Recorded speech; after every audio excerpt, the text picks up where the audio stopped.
Olá, meu nome é Nelson Cavalcante e hoje nós vamos dar prosseguimento ao estudo do segundo módulo de ótica para o nono ano. Dessa vez nós vamos analisar como é que se dão os problemas com associação de espelhos. A gente vai estar analisando aqui que quando nós temos dois espelhos associados, nós, por geometria ótica, nós vamos ter um comportamento dos raios de luz que nos permite fazer cálculos e fazer previsões com relação aos ângulos, tanto de incidência quanto de reflexão, em ambos os espelhos, assim como um possível cruzamento dos raios de luz quando ele reflete nos dois espelhos. Esse é um problema muito comum, ele se repete bastante, então a gente vai dar uma analisada de como que a gente pode resolver esse tipo de problema, como que vai ser a estratégia para analisar esse tipo de problema. Eu trouxe aqui uma primeira situação para a gente mostrar um caso básico desse tipo de problema. Aqui eu tenho dois espelhos, que eu representei aqui o E1, e esse segundo espelho E2. Tá? Aqui em amarelo a gente tem o raio de luz que incide sobre o espelho E1, e as informações que eu dou nesse caso tanto o ângulo entre o raio incidente e o espelho, tá?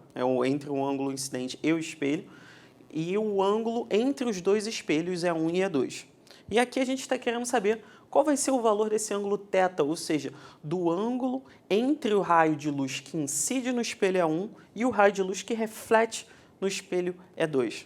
Então, o que a gente vai fazer? A gente vai usar exatamente um pouco das regras de ótica geométrica que nós aprendemos, principalmente a regra da reflexão, assim como nós vamos utilizar as regras de geometria e trigonometria.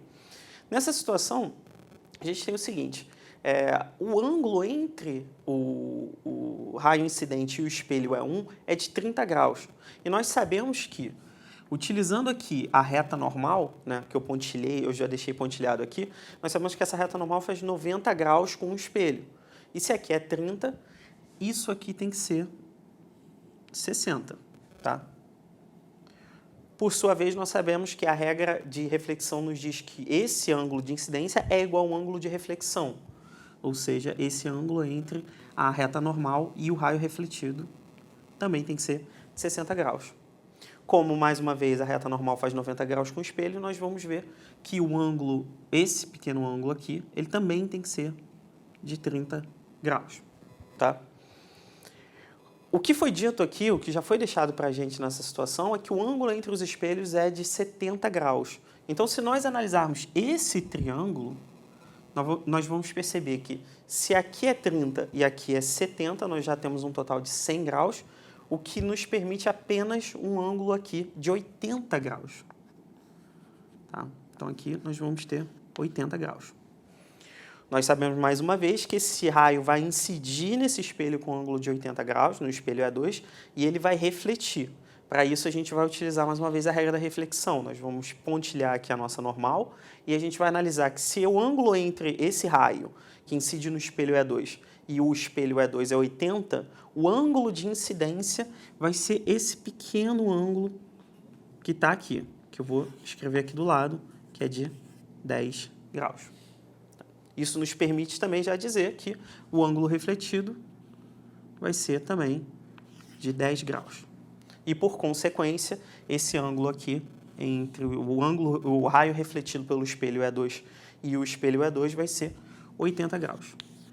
Só que o que mais vai interessar para a gente é os ângulos que a gente conseguiu descobrir nesse triângulo aqui interno entre tanto o raio de incidência, o raio que passa entre os dois espelhos e o raio refletido no espelho E2. Então, nós vamos ter que, se cada um desses ângulos aqui vale 10 graus, nós temos um total de 20 graus nessa posição. Assim como, se cada um desses ângulos vale 60, nós temos um total aqui de 120 graus. Como nós sabemos, a soma dos ângulos internos tem que dar 180. No caso aqui nós temos 120 e 20 graus, total de 140, o que nos sobra que o ângulo, esse último ângulo aqui, tem que ser de 40 graus. E, finalmente, a gente pode conseguir responder a nossa pergunta, qual é o valor desse ângulo θ entre o raio que incide no espelho E1 e o raio que reflete no espelho E2. Por alternos internos, por opostos pelos vértices, nós sabemos que θ tem que ser igual a 40 graus.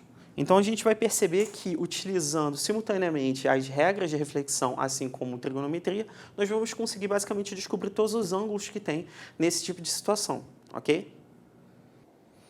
Bom, agora a gente vai ver como é que isso pode ser aplicado num problema. Dessa vez a gente tem o seguinte: dois espelhos E1 e E2 formam um ângulo de 70 graus entre eles.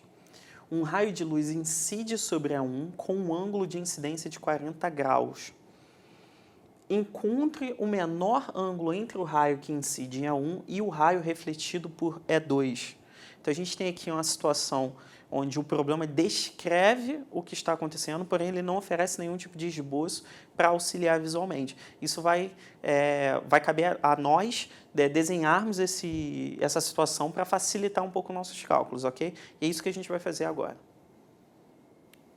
Bom, o que o texto nos disse foi que haviam dois espelhos, E1 e E2, que formavam um ângulo de 70 graus entre eles. Então, foi o que a gente desenhou, o espelho E1 e E2 com um ângulo de 70 graus. É importante frisar aqui que, quando nós fizermos esses desenhos, muitas vezes o desenho não vai ser exatamente na proporção correta da abertura dos ângulos. Mas o mais importante é você colocar os valores de forma correta e, a partir dos valores, poder afirmar como é que está sendo essa abertura dos raios de luz, dos espelhos e etc. E nesse caso aqui ele ainda também complementou dizendo que o raio de luz incide sobre E1, ou seja, tem um raio de luz que incide sobre o E1, com um ângulo de incidência de 40 graus. Lembrando que o ângulo de incidência é o ângulo entre o raio incidente e a reta normal, que é essa reta pontilhada aqui. Tá? Isso é importante frisar porque acontece bastante, isso é bem repetitivo nos exercícios, dele alternar entre te dar o ângulo de incidência e te dar o ângulo entre o raio de luz e o espelho. Tá? Mas nesse caso aqui, por saber o ângulo de incidência, nós automaticamente sabemos o ângulo também entre o raio de luz e o espelho, que nesse caso aqui vai ser de 50 graus. Tá? Porque ambos têm que somar 90 devido à reta normal aqui com o espelho fazendo 90 graus. Nós sabemos também que o ângulo de incidência é igual ao ângulo de reflexão, ou seja, esse ângulo daqui também tem que ser um total de 40. O que também vai me dar que o ângulo entre esse ângulo refletido e o espelho também vai ser de 50. Bom, agora analisando essa segunda situação aqui, para isso a gente vai precisar do auxílio desse triângulo formado pelos espelhos e pelo raio refletido no espelho E1. Então nós temos aqui que nesse triângulo os ângulos internos já estão somando 70 mais 50, 120. Então esse ângulo daqui tem que dar no total 60 graus. Então, aqui é importante porque se esse ângulo entre esse raio que incide no espelho E2 e o espelho E2 é 60, o ângulo de incidência, por sua vez, vai ser de 30. Tá? Mais uma vez, a gente sabe pela lei da reflexão, nós temos que o ângulo de incidência é igual ao ângulo de reflexão. Isso vai me dar também 30. E, por consequência, nós vamos ter que, como a reta normal e o plano do espelho E2 tem que formar 90 graus, e aqui nós já temos 30, esse ângulo aqui também é 60. Por fim, a gente vai conseguir agora analisar que o total do ângulo desse ângulo aqui é 60, o ângulo entre esse espelho que incide em E2 e o espelho que reflete em E2 é 60. O total desse ângulo daqui é 80. Então, aqui nós já temos uma soma de 140, o que, como a soma tem que dar total 180, nós temos que aqui é igual a 40 graus. Esse ângulo é 40 graus, oposto pelo vértice, nesse caso aqui, esse outro ângulo aqui também tem que ser 40 graus.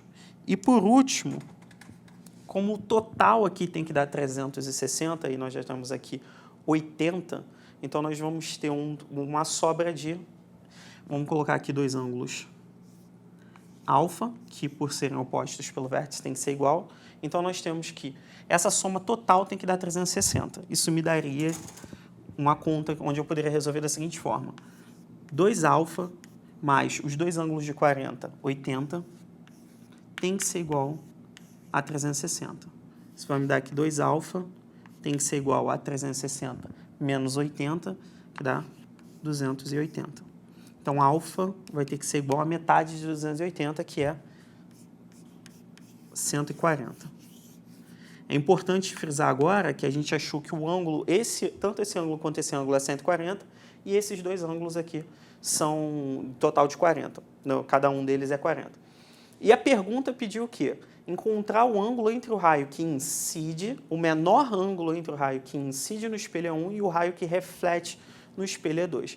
De todos esses ângulos, o menor ângulo entre eles é esse ângulo de 40. Então, a nossa resposta aqui vai ser exatamente esse ângulo de 40. Então, a maioria dos exercícios vai envolver todas essas relações entre os ângulos de um triângulo, assim também como as regras de reflexão, ok? Bom, como nós vimos, o mais importante para esse tipo de solução, para solucionar esse tipo de problema, que é de associação de espelhos, é tanto você saber esboçar o desenho a partir das informações do texto, assim como utilizar a lei da reflexão dos ângulos de incidência e o ângulo refletido, assim como as relações entre os ângulos nos triângulos, tá? Bem como também, nessa situação que a gente usou bastante, essa relação entre opostos pelo vértice, e outros tipos de relações entre ângulos vão ser bastante úteis. Essa foi a nossa aula de hoje. Espero que tenham gostado e até a próxima.